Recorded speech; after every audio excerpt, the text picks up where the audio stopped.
One.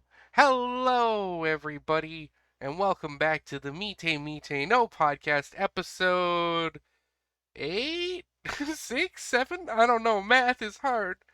This is 9, episode 8. 9 maybe. Uh, I Oh, wait. it's Yeah, it's 9. It's yeah 9. 9. It's me, your boy, and your lich, Junior, and today it's just me and Noriko today. Say hi, Noriko. Hey. Yeah, she's looking very big today. I'm into it. All right, so today we're going to be covering episodes 41 through 45. We will be finishing the Arlong arc today. Are you excited? We're almost to the grand line. Like another 15 odd episodes or so, I think. Maybe plus or Yep. minus a little more. I think I think it's around 60. I'm not sure though. So as a head up for the podcast today, I still have a cough.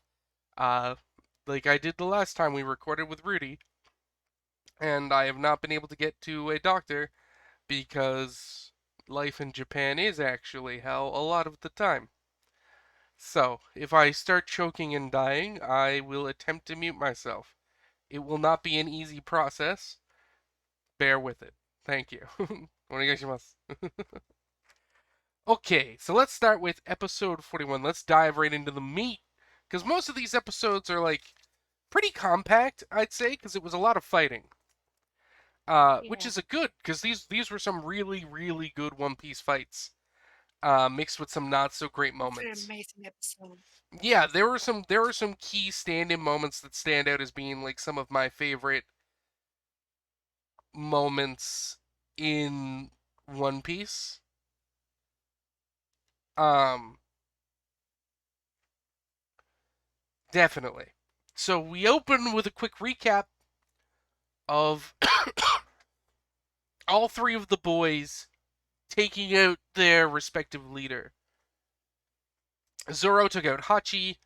Sanji took out the fucking martial arts dude whose name I can never remember. I did write it down in my notes for our last episode, but it's been a while since then, and I just don't remember his name.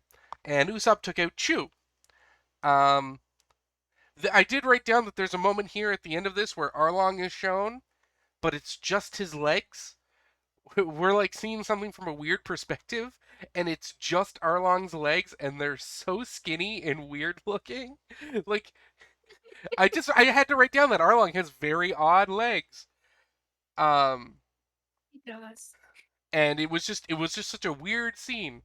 The last episode had ended with Nami showing up. And now we continue with that. Nami is there with the people of Cocoyashi Village, and Arlong is once again trying to manipulate her. He's like, Nami, water under the bridge. You can make the money again. I'll let the people of Cocoyashi live, but I have to kill these fuckers. Referencing the pirates. Because they they one aren't part of the village, so they were never under his blanket protection promise, and two, they've really pissed him off.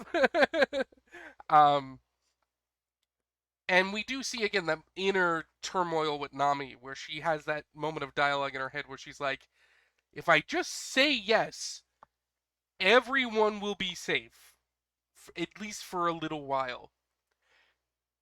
But it would mean having to say she isn't Luffy's nakama.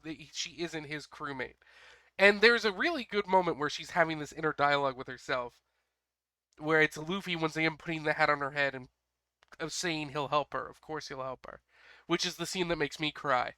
So I again immediately start tearing up a little bit. And the resolve of the people of Kokoyashi to die, to go down fighting, mixed with Nami's deep reluctance to lie about her relationship to Luffy and the boys. There's a beautiful moment, and I wrote out the quote. It's a very simple quote, but she says, "I'm sorry, everyone," and turns her head back to look at the villagers, and she says, "Please die with me." And it's really good. And all the villagers are like, yes, finally, we're all on the same page. Let's all go die together. Which, is a weird thing to be cheering, but, more power to them. Um, in this moment, though, Nami really finds the resolve to trust Luffy. And that is a huge part of One Piece, as we'll find out. Trusting Luffy in a moment when a character didn't trust Luffy is usually what the person who didn't trust Luffy needs to do to get out of their bad situation. We'll see it again with Sanji. We'll see it again with Nami. Oh man, you want to talk about me crying? Oh, wait till we get to that arc. Uh, Nami is like my favorite Straw Hat, and that whole Enies Lobby saga just fucking breaks my heart every time I see it. Um, and then we get the build up. We get the music. We get the good old Straw Hat battle music start playing because Luffy is about to get freed. We see the fountain of Luffy finally spitting up all that water he swallowed. And this alerts Arlong that something is happening, that somehow they're keeping the straw man alive, or the rubber boy. Um, and Zoro is like, oh, that must be Luffy. And Arlong has this stupid line where he's like, there isn't a fountain over there. I'm like, yeah, no, of course there isn't, you idiot. Why would you even consider it there be a fountain over there? Um, which I just find fucking hilarious. I do love um that Luffy wakes up and sees that Gin is holding his head. And Gen is just super excited. He's just like, oh, all right, you're alive. How do you feel? Like, can you break loose? He's like, nah, man, I'm weak as shit. I can't do fuck all right now. I got no strength. And Luffy's just like, hey, where'd your pinwheel go? Where's the cool pinwheel man? I've been unconscious for 4 minutes. Where's your pinwheel, though? I'm still stuck underwater, but I can't move. But man, none of that's as important as where's your cool pinwheel, though? I love it. uh,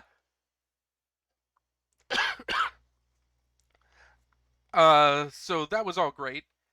I remember now.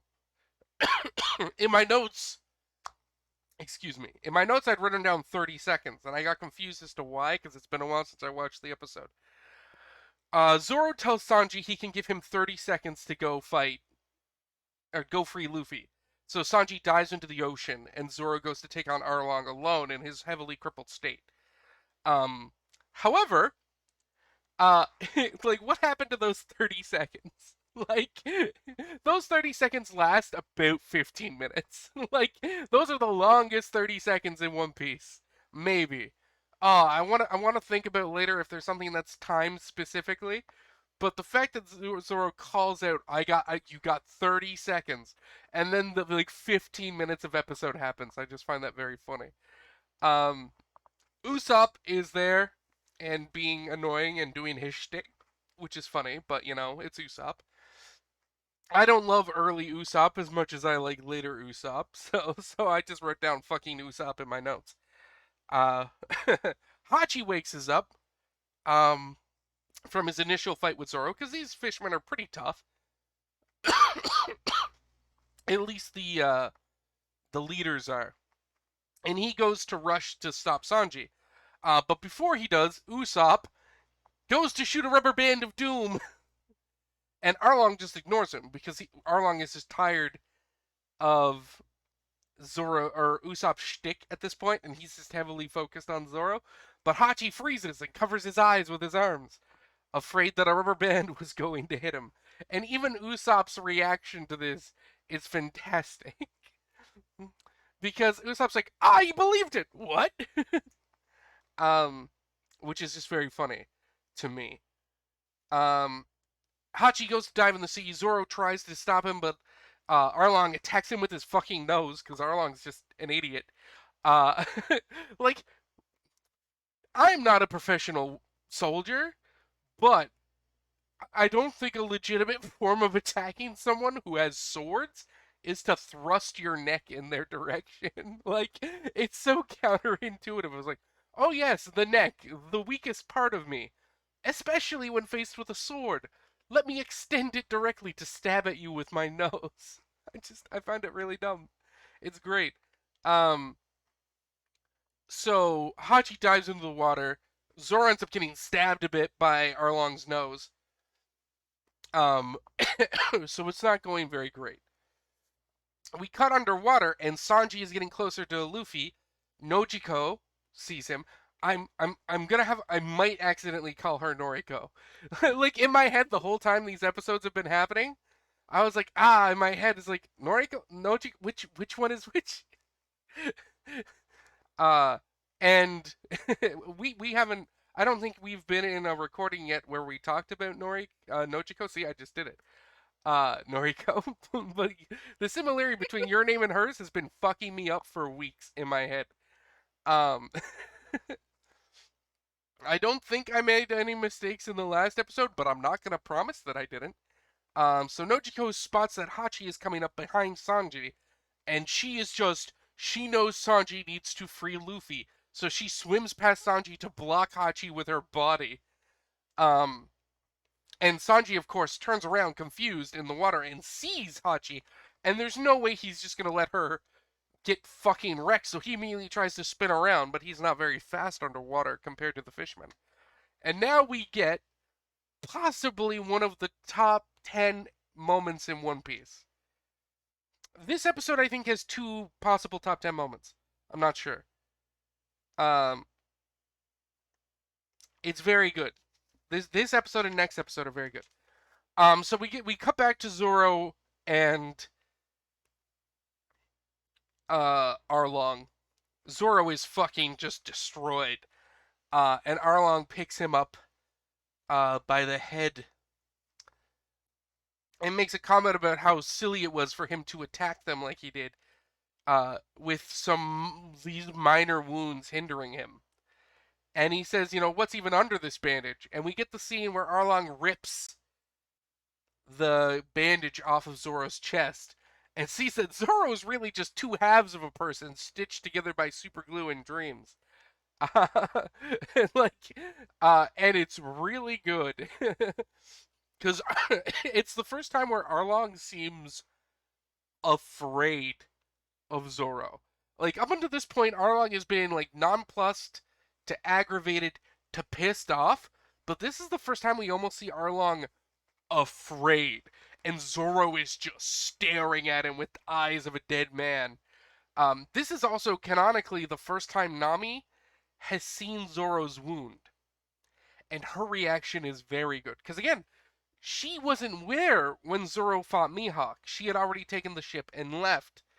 And when she saw him, she just thought he got hurt, like in the fight with Creek. She had no idea about Mihawk at this point. She doesn't know that happened. So she just thought the bandage was like, he must have got a little hurt, and they just, they just slapped some bandages on it. She had no idea he'd almost been cut in half, and her reaction and the way Oda drew it, so good. Chef's kiss, very good. Um, and then Zoro says a fucking line about how if a movie might have opened the wound. And Zoro goes, and Arlong's like, is that some sort of sick fucking joke? Looking at, Zoro, who most of his blood is now out of his body. And Zoro's like, no, I was talking about the octopus.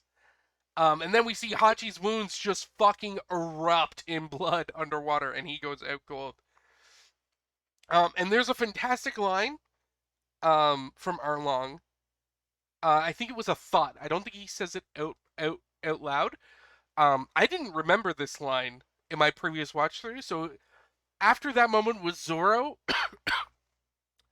and Arlong's initial reaction, I'm probably like doing that like otaku vibe thing where I'm like squeezing a pillow and being very excited.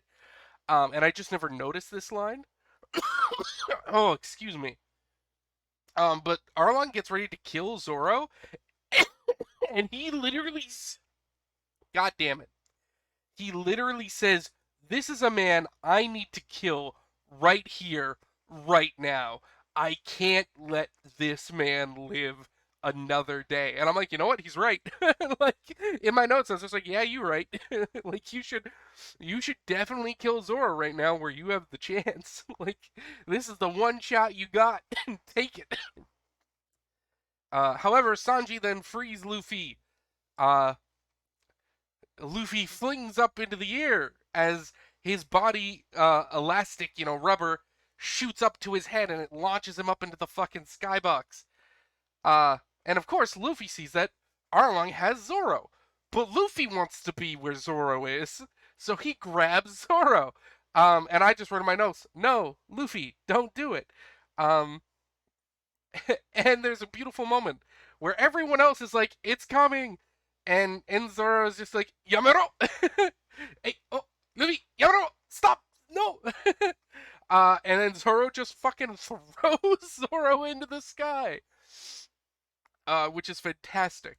The doctor is especially pissed. um, and he sort of crashes off into the distance. We don't get to see where Zoro lands directly. But Luffy dives in on Arlong and just starts fucking beating the shit out of him. And like tearing up part of the building, and Luffy's just going to town using a bunch of different tricks.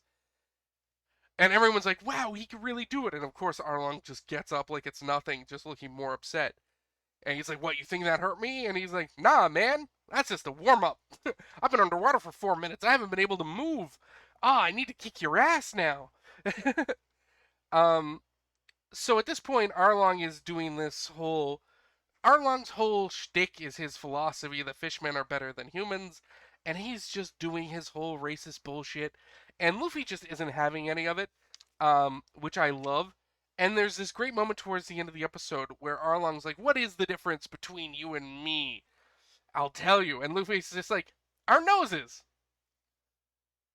our gills, the webbings in our hands." Like what? Like Luffy's just like, the difference between us is that you look a little different, I guess. And that's about the end of the episode. Is Luffy setting up that shtick for the next episode. So, how did you like the Zoro moment with Arlong? Sort of moment is amazing. Yeah, it's a good And one. I like that his very close to death thing becomes more and more relevant the longer the story goes. Yeah, we're gonna find out at the end of the story. Zoro's just actually a Saiyan, and he just gets a health boost every time he almost dies. Uh, like that's what we're gonna find out. In the final battle against Blackbeard and the world government, Zoro's just gonna go Super Saiyan 4.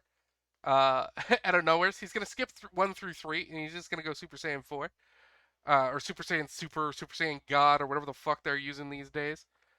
Uh, it's gonna be great. But yes, Zoro almost dying is definitely one of his most standout tropes. And this isn't the best almost dead. We'll see that in Thriller Oh Bark. yeah, definitely not. But it's the first major one. Yeah, this is the first one where we're like, oh, Zoro might die. Like he's not going to, but he probably should be dead. Yeah. Which is great because we're gonna see that a lot. I think my favorite Zoro moment, and we'll get to it later, but there is a moment where Zoro almost cuts off his own feet, on purpose, and that has always been one of my favorite Zoro moments. And he Mhm. has those scars for the rest of the series on his feet. If like very rarely they show Zoro's feet, but you'll see the scars around his Sort ankles. of picked when. Yeah, Zoro's fantastic. But that brings us to episode 42, which I just wrote down as Battle of an Idiot. At first, I wrote down Oh base yeah, Luffy not fish racist. yeah. No, Luffy's too stupid to be racist. Basically, Yes.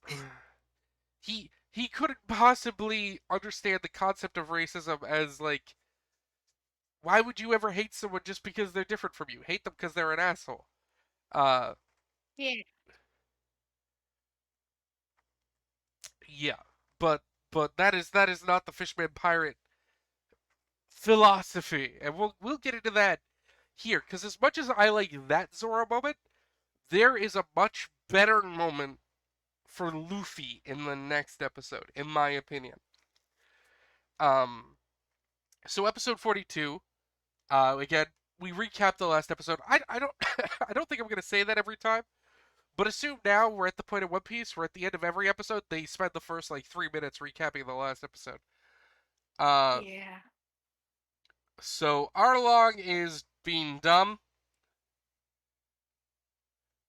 which is what I wrote down, and he's just monologuing. He's just being mad at Luffy and getting sucked into Luffy's pace of stupidity.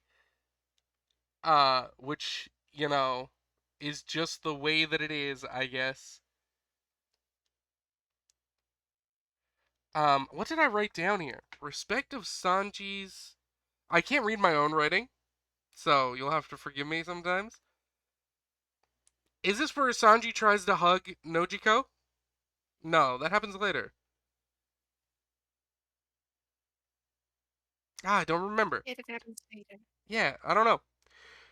But this is the point where we get one of the best moments in One Piece. Luffy starts fighting Arlong again and again. Arlong is doing this fucking monologuing bullshit. His propaganda. And Luffy picks up a pair of swords. And Nami's like, wait, he can use swords? Everyone's like, wait, he can use swords? And no, he just starts swinging them around like an idiot. And they promptly get thrown out of his hands. Um, and there's just this moment where him and Arlong are fighting, and Luffy starts talking back to him. And I think it's building up to this great moment where he hits Arlong right in the jaw, sort of clenching his extremely powerful shark jaw together hard enough to shatter his teeth. And Arlong's sort of on the ground, and Luffy's like talking, of course I don't know how to use swords, you idiot! I don't know how to sail the seas, I don't know how to cook, I can't even tell a lie! And it cuts to Usopp going, oi! Which I've always loved that shtick with Usopp so much. Like that. It's so good. It's very good. Um, and there's this moment where Arlong's like, well, don't you just seem fucking useless? And Luffy's like, listen, I know I can't survive without help. I'm not so bold enough to assume I can do everything on my own. And Arlong says, well, they must feel terrible with a burden like you as a captain. What could you do? And there's just this beautiful zoom in on Luffy's face, and he's like, I can kick your ass. And I'm like, yeah, you can, let's go. I've never got a more pop for a moment in an anime. It's just because it's true. It breaks down Luffy's character and his actual position on the crew. Beyond being like the emotional glue that sort of keeps everyone involved, he's the person who can beat the people no one else can beat. That's his gimmick. That's He's just slightly stronger than they are or willing to kill himself a bit harder than they are. If it means he can win the fight to protect someone or someone's ideal or someone's treasure or save a friend. And I've always loved this line so much. This whole interaction. I can't I can't use swords. I can't sail the seas. I can't cook. I can't even tell a lie. And he can't. He's an idiot. And someone just listening to this and then, what can you do, you pathetic piece of shit? And him just going, I can kick your ass. It's like, all right, I'm in. I'm completely sold on the concept that Luffy's part of the crew is that if there is someone really strong, Luffy will beat them, and that is his gimmick. Zoro can keep his sword, Usopp can lie, Nami can be all cool at sailing the ship and shit. I guess Sanji can do his cooking thing, but when someone shows up who's a little bit too strong, Luffy's gonna beat him. That's what Luffy does, and it's so good. Ah, it's such a good moment, and I do love this moment a little bit more than the Zoro moment last episode for different reasons. And it's just this sort of encaptures the whole flow of the show so much for me. Um, and I love Luffy. Like I wouldn't be here doing this if I didn't love like every Straw Hat in their own way. And while Luffy is like third on my favorite Straw Hat list, there's a deep love for him and his character that I have and how he's written. And like, I don't know, there's just something so relatable about this kid who's an idiot, but is so self aware of his limitations. But at the same time doesn't have any limitations on himself. This is the fucking idiot who'll walk up to anyone and say, I'm going to be king of the pirates. Fucking fight me, mate. but at the same time goes, well, I don't know how to cook and I don't know how to sail, so I guess I'll die. Like, it's just like there are two sides of his character that are completely at odds with each other, and I love them. Um, and I just wrote down that Oda once again proves that he that he can just absolutely deliver. Um, but I also wrote down that once again Oda proves that that man knows shit about nothing. As Arlong rips out his broken teeth and immediately grows a new pair of teeth. And he goes, "I'm a shark. Sharks can infinitely grow their teeth back." And I'm like, "Yes, over years sharks can grow more teeth." And then Arlong just starts ripping out his teeth like wholesale, like the whole jawline. And I'm like, Oda, no, this would hurt. Not only is this stupid, but it would hurt. It would hurt so much. He just ripped out his teeth like 3 times, and he's using them like fucking maracas now or something, like clackers. What the fuck is this stupid shit, Oda? How can you deliver such an amazing bit of dialogue and character building moment, and then fucking have shark clackers? Fuck. It's like it oscillates from being such a cool moment to sheer stupidity so fast I got whiplash. Like it's just like, this is so good. There's the stupid. He's ripping out his own teeth again. All right, this is dumb again. Fuck that whip. That was a fast turn. I wrote down, how is Sanji viewing the fight? Because I'm pretty sure the way things are set up, he's sitting looking out towards the ocean with his back to like the Yeah. wall, but he's reacting as if he's watching the fight. And I was just like, wait a minute. Sanji can't possibly see this fight right now. What the fuck is going on? Um, and it was just very funny to me. Um, there's a moment where Arlong like lifts Luffy up, and he just bites onto his arm. And I wrote down the idiot light bulb what goes off, um, which I find very funny. So Luffy then proceeds to try and get a pair of Arlong's teeth and puts them in his mouth. Sorry, saying that's gonna kill me. Ooh. Don't die, please. The stupidity. It was too much. It summoned a cough of fits, a fit of coughs. So You're Luffy, allergic to bullshit. yeah. Oh God. So Luffy puts Arlong's teeth in his mouth and just starts going, I'm a chain chomp now, bitch. Um, and I just wrote down, does this mean Arlong is Luffy's first kiss? Yes. All right, we've confirmed it. That's not a ship I'm behind, but you know what? If for some reason Arlong Luffy is like the thing that gets you off, I'm not gonna king shame you. Whatever. Whatever. I'm just. It's so dumb. So they do a little bit more teeth stick for a little bit, and then they sort of bite each other, and Luffy gets knocked down, and Arlong gets knocked down, and by the time Luffy gets up, Arlong has dived into the ocean. And now we get the swimming shark, and Luffy yells, "Oh no, there's a shark in the water!" And everyone goes, "That's Arlong," and he goes, "All right." Also good shtick. See, the show is just a roller coaster of emotions. Extremely badass moment, sheer stupidity, really good genuine comedy. It's like the greatest dives and peaks and valleys. It's just like, slow down. Let me enjoy one of these emotions. And now we get the attack Shark on Darts. Which is just Arlong launching himself at someone full speed, which I wrote down as the most preschool grade bullshit imaginable. Because he's literally just running at someone at full speed and hitting them. He's literally just running into somebody. It's like the dumbest shit I've ever seen.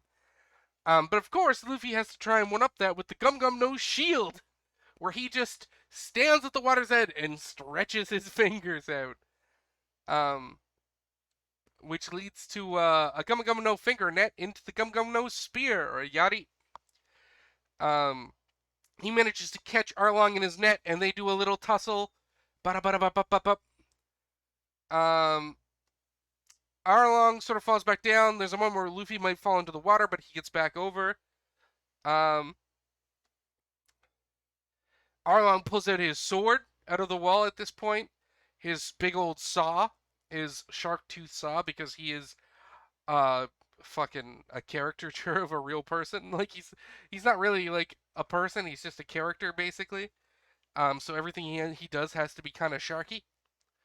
Um, and they start battling their way up the hill, and they end up in a room full of maps, of sea charts. And we get a little bit more of Nami's PTSD. And we get this really good scene where Luffy sort of reaches over and sees that it's Nami's room. Um, and Arlong talks about how like Nami is his nakama, but he says it in a really scummy way. And that's about the end of the episode. Did you have any notes you wanted to add on to that? No, not really. No, I try to be thorough in my note taking, but I do miss things sometimes, or I misremember only them. have a note for the beginning of the episode. After Arlong said something about being able to bite stones in half or something. And then Luffy says, I don't need teeth for that, and just punches a rock. Yeah, it's more just grade school bullshit. Well, anything you And can I do, wrote I down can do the Luffy same. arguing with facts and logic. Yep, it's really dumb. I love it. So episode 43 is officially, in my opinion, the end of Arlong Park. Um, the notes for this episode are about half as much as the previous episodes. So we're gonna be able to just fly right through this. So again, Luffy caused a bit of damage in this room. And Arlong is sort of explaining what it is to him. And there's this moment where like Luffy is just sort of sitting there, seeing it all. Um, and he spots the pen Nami would use to write her charts, and it's stained with her blood. And like Luffy takes the pen and is just looking at it, and he's just realizing like how tortured she would have been in this room. And it's at this moment that Arlong sort of puts his saw so that because it's this big stupid shark tooth thing where Luffy's between two of the teeth, so he could just pull the sword and behead him. And Luffy like grabs it. And but before that, Arlong says a line like he's still monologuing about Nami and how they're going to use her to conquer the world and how she'll never be free because um, she is an amazing tool that is only worthy of him. And he keeps oscillating between referring to her as a tool and her nakama. And when he gets the blade in position, he like looks at Luffy and is like, "Could you use the girl as efficiently as that?" And that hits the Luffy button. that pisses him off. You don't use people. She's supposed to be your friend, not a tool. Uh, and I just wrote down, boy, that's not the right thing to say. um, so now this is some more, friendship is the superpower bullshit, but it's One Piece, so I'm fine with it. We see Luffy overpower Arlong with one hand, not even his whole arm, just the hand, because he reaches up and grabs the tooth in front of him, and Arlong goes to behead him, and he can't move the saw at all, which wouldn't even make any sense. Like no matter how strong Luffy is, just because of like how bodies work. like there's no way him just lightly holding that while he's sitting down would prevent someone from pulling it directly. Listen, I'm not gonna get into it. The math doesn't check up, but it's a cool scene, so we love it. Um, so so I just wrote down that Luffy shatters that part of the sawtooth, and Arlong's like and Luffy's like, it's this room. It's this room. She can't be free until this room is gone. I have to get rid of it. So he does a Gumma Gumma no rampage. I just wrote down fuck this deck, fuck this desk, fuck that shelf, fuck this room. In my notes because my notes are very comprehensive. Um, And then, I continued to, you know what? Fuck this building. I just continued my rant. I literally just wrote down, fuck this desk, fuck this desk, fuck that shelf, fuck this room. You know what? Fuck this building. So Luffy just starts fucking destroying the cartography room, which causes sort of Arlong to sort of almost snap out of his rage. Because he's trying to attack him and he's destroying the charts in the process. And he's like, all of my charts! Damn it, we spent 8 years making her make this shit, you idiot! Like, do you know how long it's gonna take me, like, to enslave her to get her to redo all this? You're gonna set my plans back by a decade. Um, we get more of Nami PTSD flashbacks.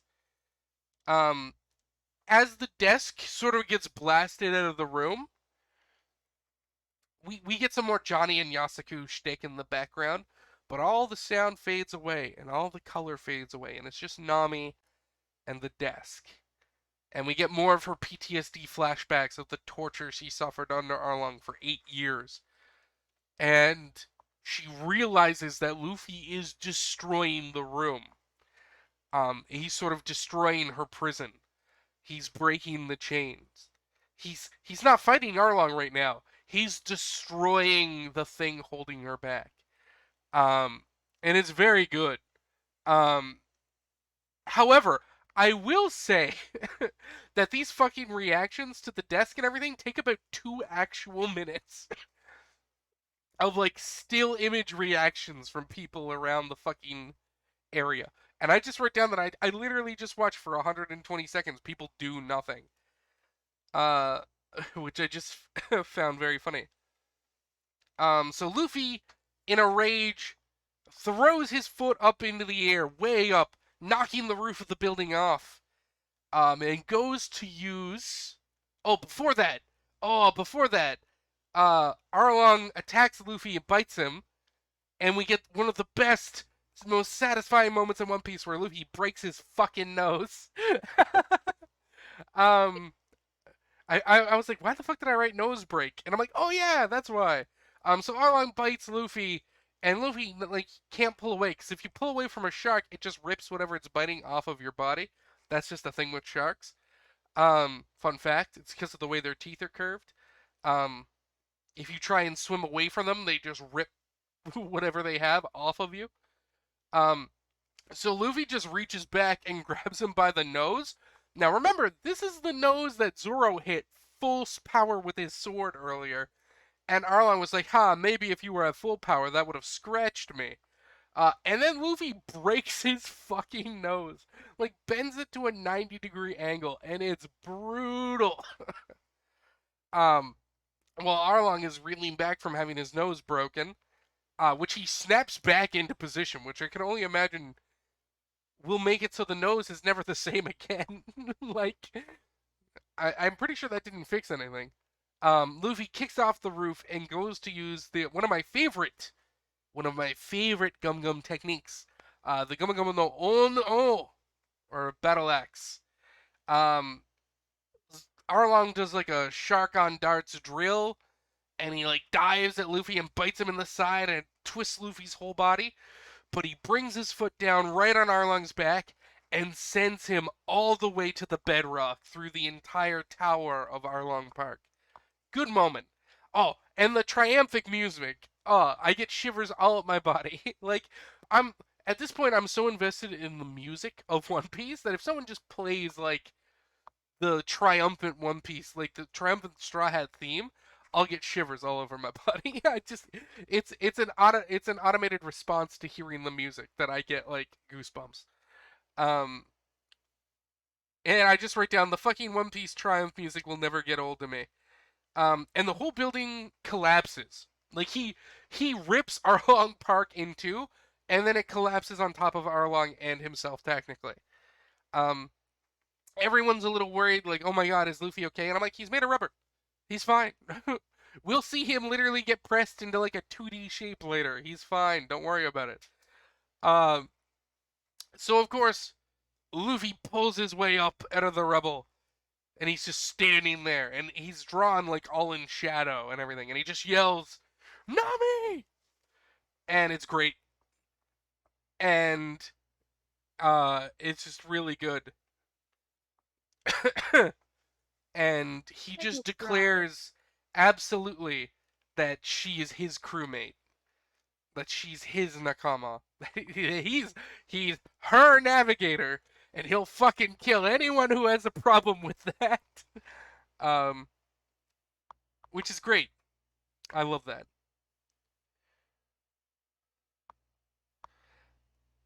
And then the celebration starts as all the citizens go wild that Arlong Park is followed. Um, Nami comes over and returns the hat to Luffy, which is great. Now it's at this point when everyone's sort of celebrating. A piece of rubble falls on Zora's head and wakes him up because he's been asleep for this whole fight. Uh, and like everyone sort of collects together, and this is where Nozomi shows up, the rat guy, Captain Nozomi or Commander Nozomi of the Marines. Um, and Nami gives him both hands. They beat the shit out of the Marines, and she beats the shit out of the Rat Man.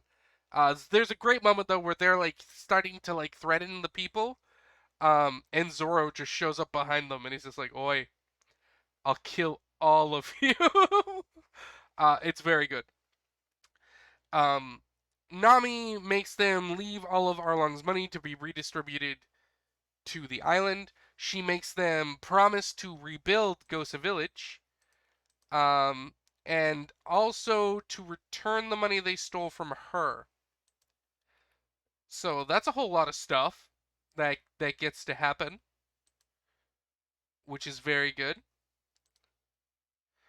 Um, and this is our first like real sort of foreshadowing to Luffy getting a bounty, which will I believe happen next episode.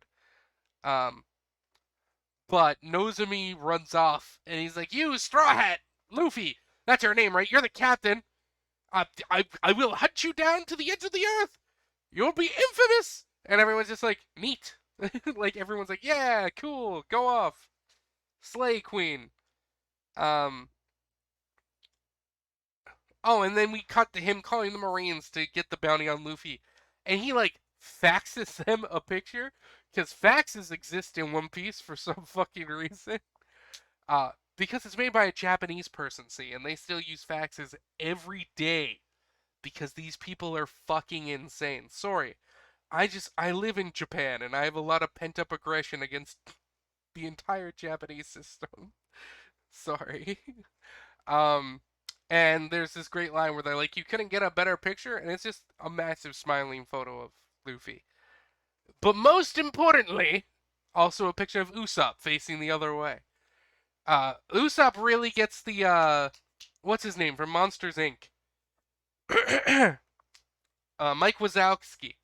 He just sort of shows up in the wanted poster moment, and that's the episode. Yeah, yeah. We don't find the bounty for 2 more episodes.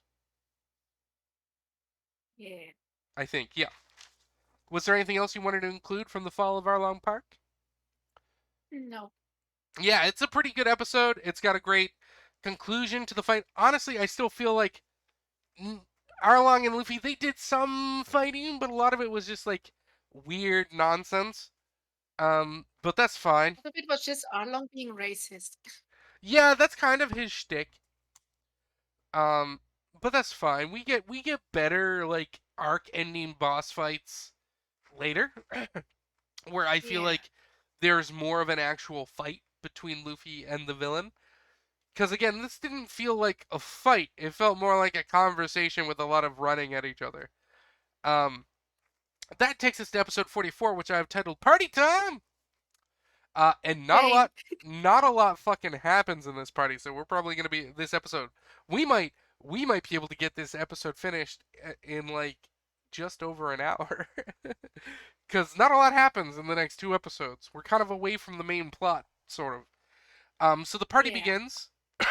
I wrote down the dumb kid's name. His name is Chabo. We see the kid, sort of celebrating the kid we saw earlier, who's just sort of been around with Nojiko. We get more of Ludo's eating shtick, Luffy's eating shtick, just running around like eating meat and like choking on plates.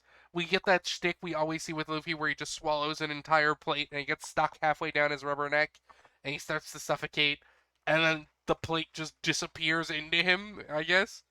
Um, we will see that scene many times.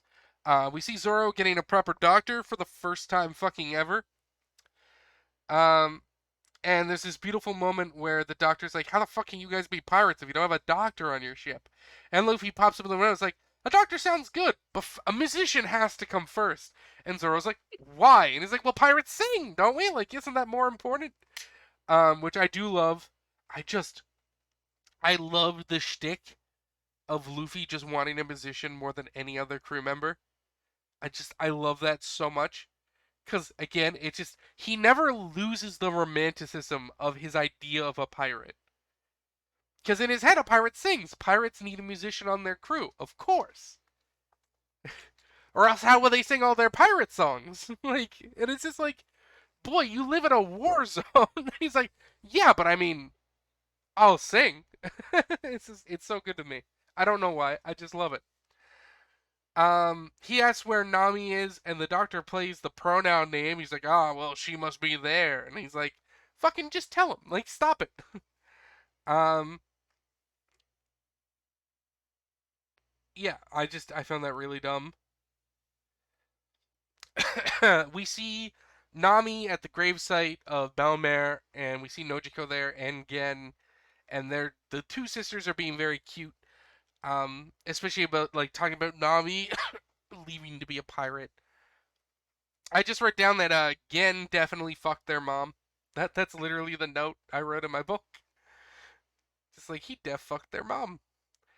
So we cut back to the party, and it's day 3 of the party. 3 days have passed.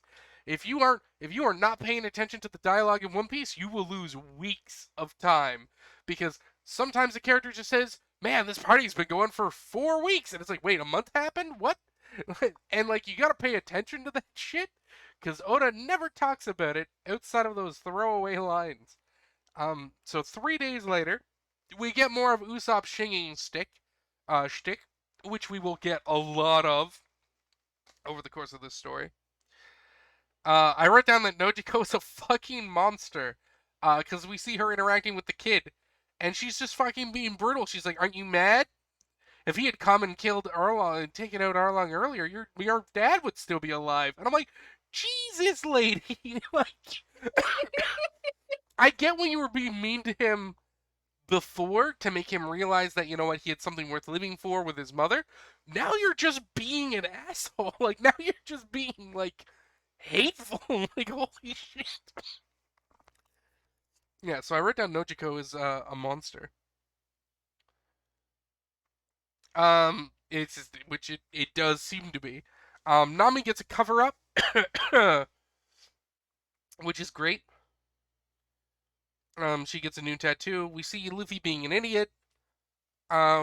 He ends up wandering over to Belmare's grave trying to find ham covered pineapple or melon or something that he saw Sanji eating.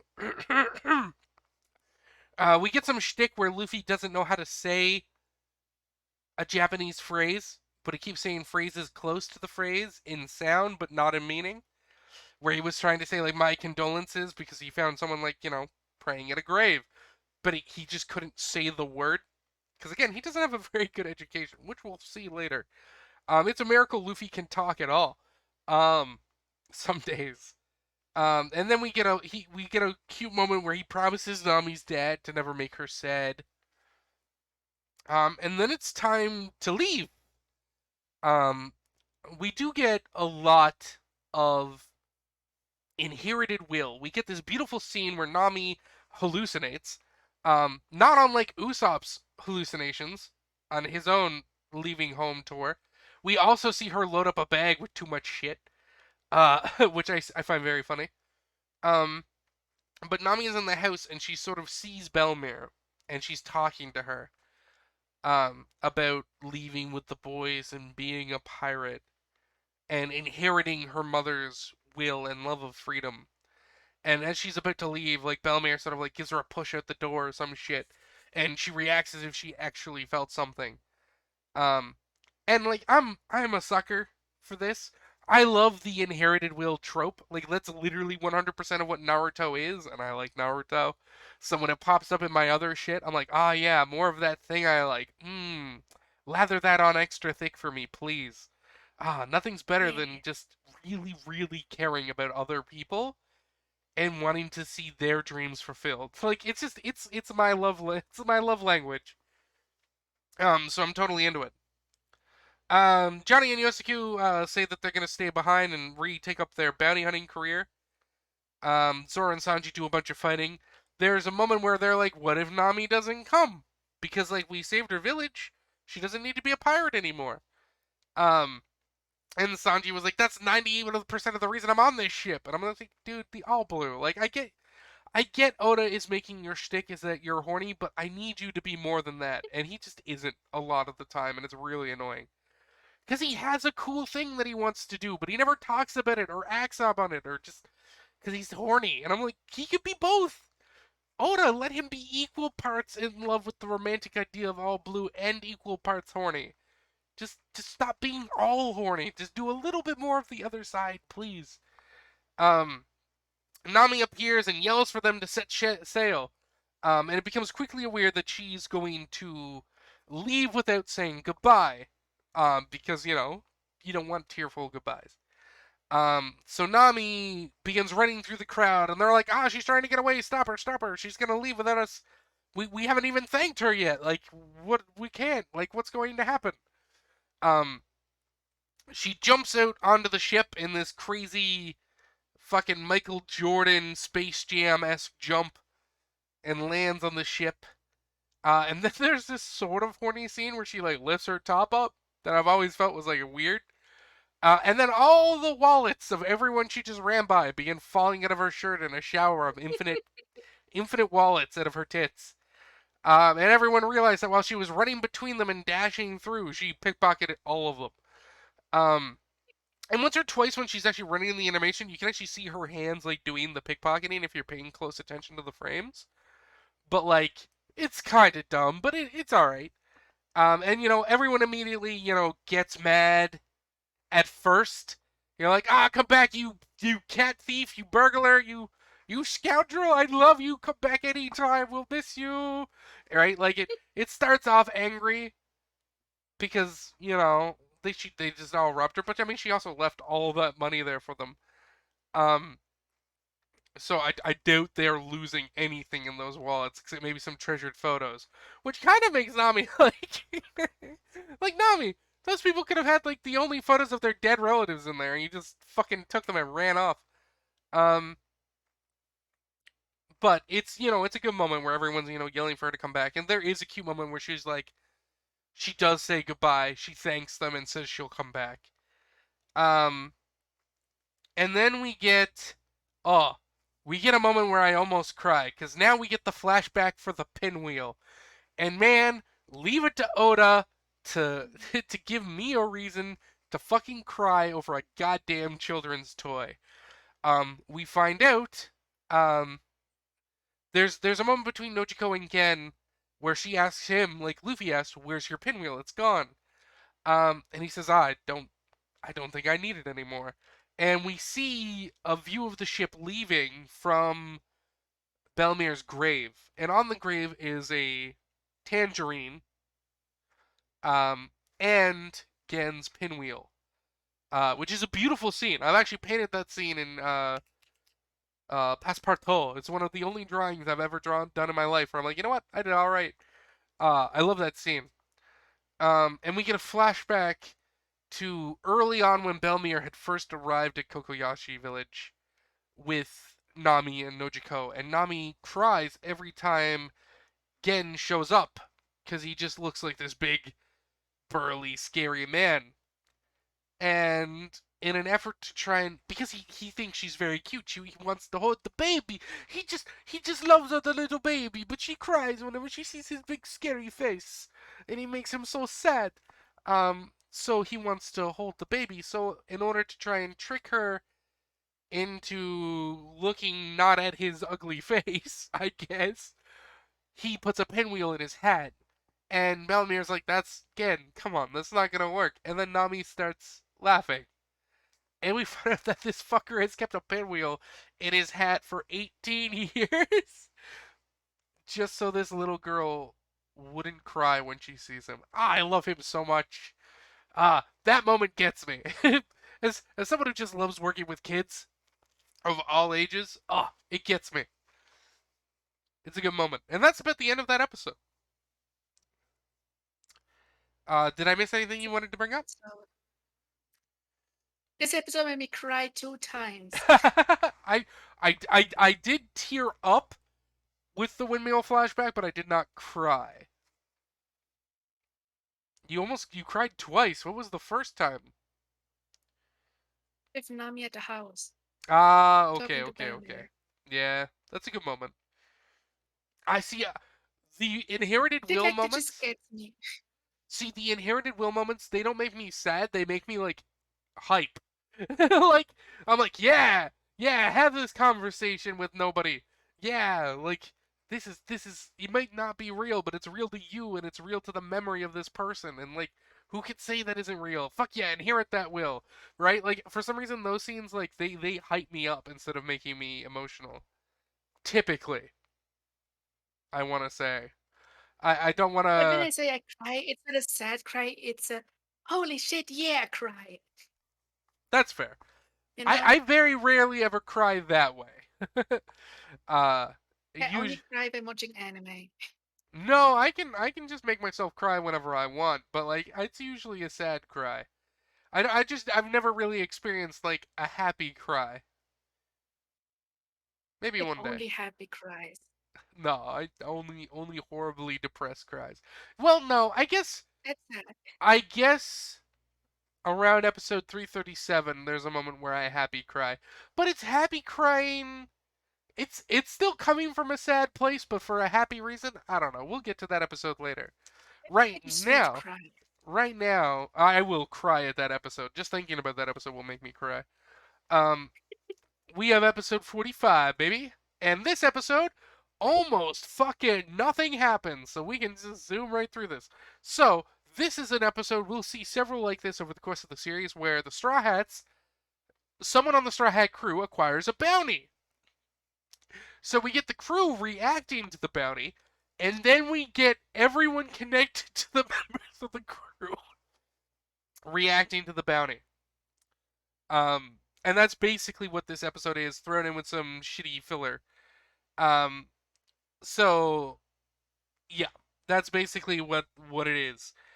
Um, so there's a cute moment where now that Arlong is gone, Usopp's like, "Oh, so you're gonna be less crazy about money?" So he's like, "No, now I can finally make money for myself.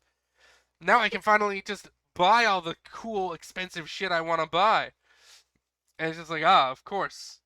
And we notice at this point that Nami has transplanted several trees to the ship from Belmir's orchard. Because Luffy tries to steal a tangerine and Sanji smacks him away. Um, and it's just shtick. Like it's cute seeing them interact, but it's not super relevant to the plot. Other than there is a huge conspiracy we'll talk about later with her tangerine trees, way later, like episode like 900 or some shit. Like we'll get to the trees later. Um, so at this point we get the first bounty.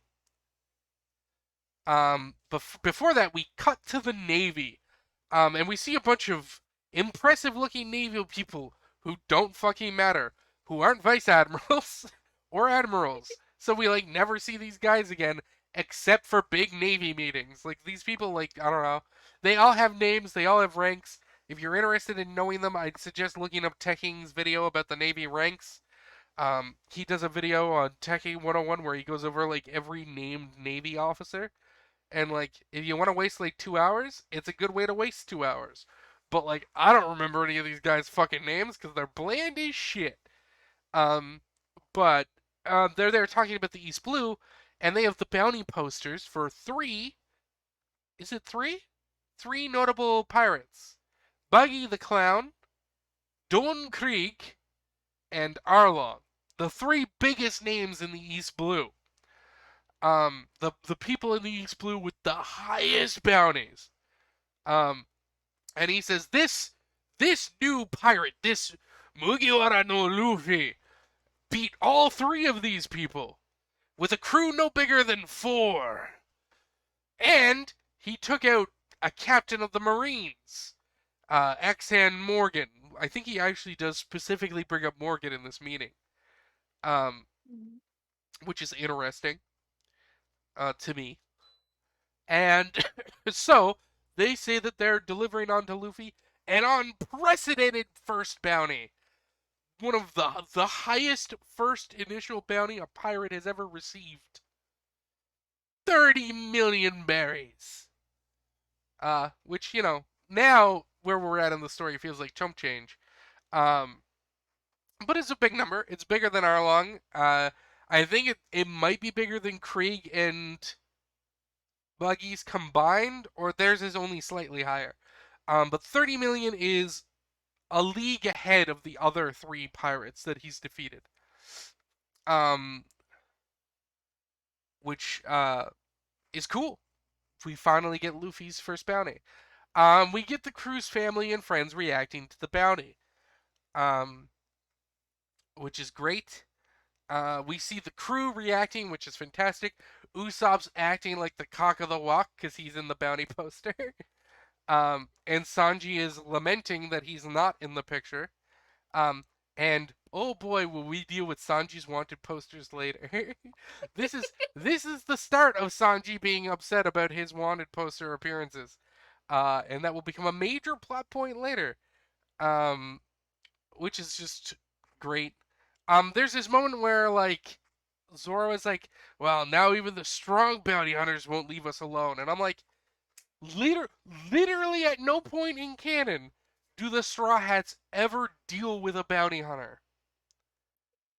And I'm not gonna lie, it pisses me off. Cause like, you would think in this world of many bounties, there would be powerful bounty hunters. And we see some of them in like a later arc, but they're working for a pirate. So I don't consider that them dealing with bounty hunters because they're just a criminal organization who happen to take bounties as a way to make money because they're working for a pirate, but they don't know they're working for a pirate. It's a whole thing. We'll deal with it. But like, it would be so cool to give us like a Vash the Stampede style bounty hunter. Like actual heroes, not pirate heroes like Luffy and the gang, but actually just like good people who hunt the bad pirates and what sort of cool interactions they could have with the Straw Hats. And we just never get it. Ever. But Zoro acts like, oh no, all the big bounty hunters are gonna come for us now. And I'm like, really? Where? Fucking show them to me, you three sword prick. Come on. Bring them on, I dare you. Sorry, this is a trigger moment for me in One Piece. I love bounty hunting as an idea in fantasy stories. As like a long time like Dungeons and Dragons nerd and Starfinder and just Star Wars and every tabletop role playing game in the world, it's so fun to play a bounty hunter because the job sucks. It's a terrible job. But when it pays out big, and when it doesn't pay out, you're poor as shit. And I love that in fantasy, and it feels like an unexplored space that at this point in the story, Oda's kind of power leveled everyone out of. Like, And there's just no time to have bounty hunters now. right? See, that's the thing, right? Like, I mean, someone could show up, but they would need to be as strong as an admiral to even matter. And even then, not really. Like one admiral probably wouldn't be able to take on the full Straw Hat crew unless they were just heavily underestimating him. Maybe. But like, yeah, it's this thing that like could have been amazing to have worked into one of the earlier arcs. And like maybe the Baroque's work stuff was supposed to be that, because I mean, yeah, they do talk about like capturing them for their bounties, but again, they're all just a criminal organization working for a pirate. They're not. they're they're not what I consider legitimate bounty hunters. It's just a whole fucking thing to me. Um, so that's annoying. We cut away to see. Excuse me.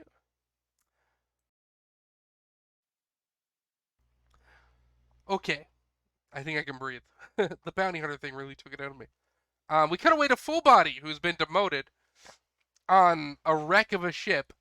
And one of his crewmates comes in and he's like drunk. He's like, "There's a new bounty in, sir," and he throws it over to him. And he looks at it and he remembers that it's Luffy. And he's like, "This is it. I could totally beat this little shrimp, no problem." I'm like, "Boy, you were so wrong." Um, and he tries to rally like his six-man crewed warship. And he's like, "All right, we're gonna head to Bariate. We're gonna catch the fucking chore boy. We're gonna bring him in for a ton of money, and I'll get promoted again." Um, and it's at this point that the Straw Hats sail by, uh, like immediately.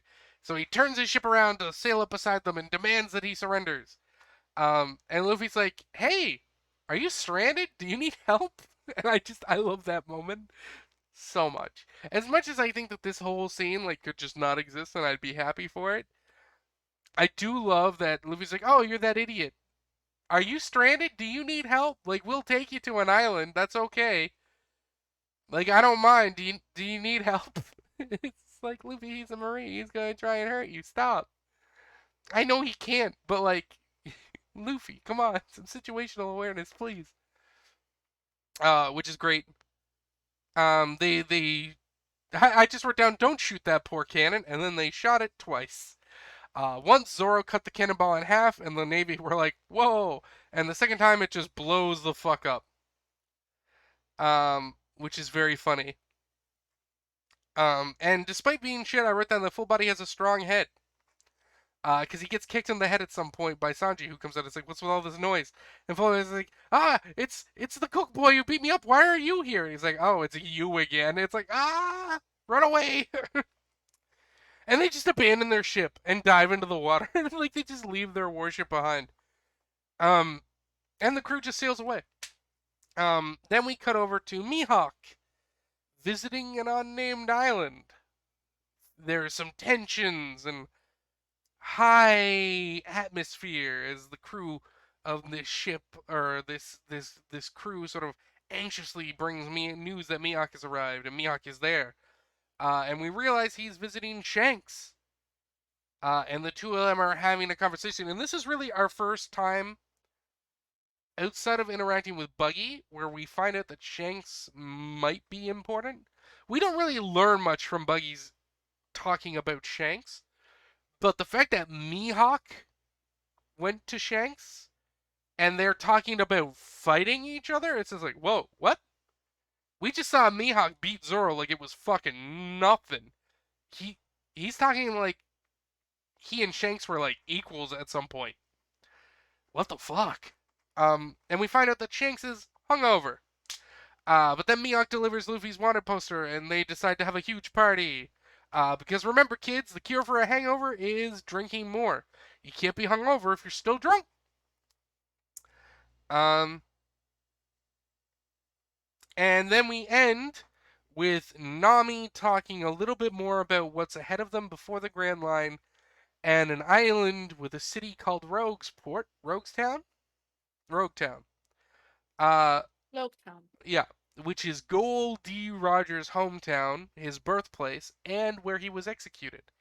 And Luffy just has this moment. He's like, "I want to go. I want to see the spot where the King of the Pirates was born and died." And I'm like, "Yeah, that sounds sick. Let's go." And then we get two little pieces of foreshadowing to Buggy and someone else who we're not supposed to recognize right now. And that's the episode. How did you like it? Like, I like to see everyone's reaction to the bounty. I get a little tired of it because it happens all the time. But this one involves Shanks, and that's cool because we almost never get to see Shanks do fuck anything. Uh, And I really liked how Kaya only noticed Usopp. yeah. That Yes. was adorable. Yeah, she noticed Usopp in the photo and was like, get it framed and put on the wall because it's the picture of Usopp. And I'm like, God damn it. Which is, again, the Mike Wazowski thing from Monsters Inc. How, like, even though his picture on the cover of things always gets covered by something, his mother calls him and is so excited to see him on the cover. And it's just this fucking hilarious thing. But yeah, that's episodes 41 through 45. All in all, a good batch. I think we're moving into some filler before Rogue Town. Then we get some There filler come two in filler Rogue Town. episodes. Yeah, I think we're getting the buggy filler soon. Yes, but the Bucky filler is good. Yeah, and it's only like one episode. It's not very long. Um, One but Piece fillers overall are not very long. yeah, which is nice. Yeah, I don't think there's many filler arcs in One Piece that are more than like 5 episodes. Yeah.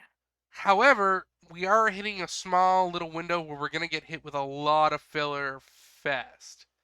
Now, to be fair, a lot of the events in Rogue Town are filler because they never appeared in the manga, but they involved Mhm. storylines and characters that Oda wanted to include in the Rogue Town manga, but his editors made them cut them for time so that they could enter the Grand Line like exactly on episode 100 or whatever or something like that, or chapter 100 in the manga or Yeah. something like that, or chapter 50 or something. I don't remember. I think it was chapter 100. Um, because right now we're around Oh, chapter volume. 50. Yeah, well, right now we're in volume 10 of the manga right now. Yeah. Uh, and they wanted to have the entrance to the Grand Line be like on a very important chapter. So Oda had to cut a lot of the storylines in Rogue Town. But when the anime was like, "Hey, we need to make some filler in Rogue Town to give the anime time to get ahead, or the manga time to get ahead of the anime," do you have any ideas that we could use? Oda was like, oh yeah, use these characters that I didn't get to write in the manga, please. Um, so technically, some of the characters we're gonna meet in the filler exist in canon, but never got to be canonized. Though I think we see them again later in a non-filler flashback or a non-filler cutaway. Um, in the manga, which is extra confusing because Oda, why? But that happens sometimes with Oda. Because again, this Oda is like got a lot to say about the world of One Piece, but because of how he has to deliver it to us, he doesn't often get to say what he wants to say. Uh, I think in another there is a character we'll meet later called Smoothie, who never really gets to do anything, and Oda that character up for months with how much content he had prepared to write for them, backstory stuff, huge entire storylines devoted to that character doing things, and he just couldn't do it. Like he had it all plotted, but there was never a time for him to write it into the story without just stopping the action. Um, so sometimes stuff like that sometimes gets worked into the filler, not always. But the Road Town filler, a little bit. But we'll deal with that soon. All right. If we don't have any other closing statements, I think we're ready to finish before I choke and die. Yeah, please say after the episode. Yes? What? Sorry? Please die after we're finished. Oh, yeah, don't worry. I'll die at the end of One Piece. For sure. I'll live to the end of One Piece. Now I made myself sad because I remember a story from like 2008 where a terminally ill kid in Japan uh got like he was dying. He was like an 8-year old who like lived most of his life in a hospital. Or some shit, like maybe he was 12 and he was dying. Um and they did like a make a wish, which is like a thing from like the West where like terminal ill kids can sort of like ask for something and this non-profit organization will provide it. And this kid was like in love with One Piece, and he was gonna die long before One Piece ever got to end, and he wanted to know how the story ended. And I believe Oda went to the hospital long before where we currently are in the story, and went into the room alone with the kid and basically told him the rest of the story of One Piece. I Wait, believe, what? yeah, I believe that happened. Um, like I'm sure there was some NDA stuff that had to happen between like the kid and the parents and everything. But I believe there was at some point someone who just knew the whole story of One Piece, but it was just a Yeah. kid who was gonna die, and who by now, since I'm remembering this from like 10 years ago, is almost definitely dead.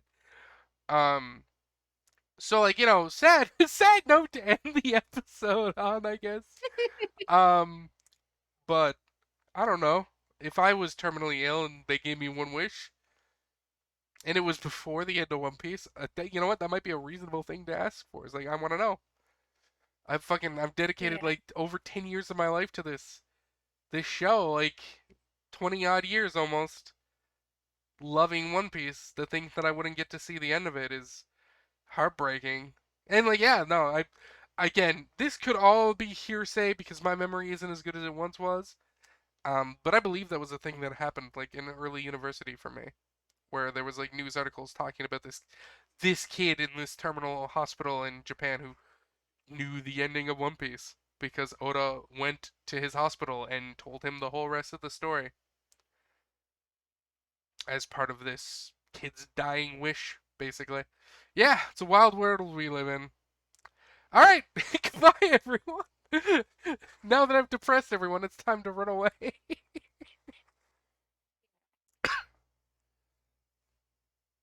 All right, goodbye, Noriko. Do you have anything you want to say as we leave? No, just bye. Just bye. Okay.